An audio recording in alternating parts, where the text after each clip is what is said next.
How to add multiple world clocks on iPhone 8 Plus. This works on iPhone 8 Plus and most iPhones running supported versions of iOS. First, open the Clock app on your iPhone. At the bottom of the screen, tap World Clock.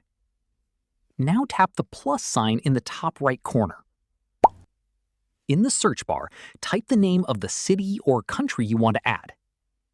For example, London, New York, Tokyo, or any place. And it will immediately be added to your world clock list. To add more clocks, simply tap the plus button again and repeat the same steps for other cities. If you want to rearrange the clocks, tap Edit in the top left corner. Then drag the three-line handle next to a city to change its position. You can also tap the red minus button to remove a city you no longer need.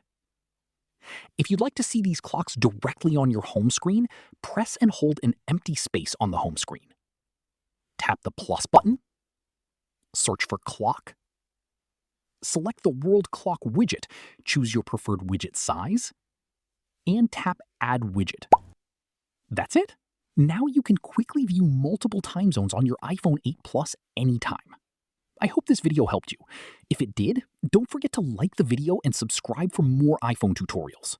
Thanks for watching, and I'll see you in the next video.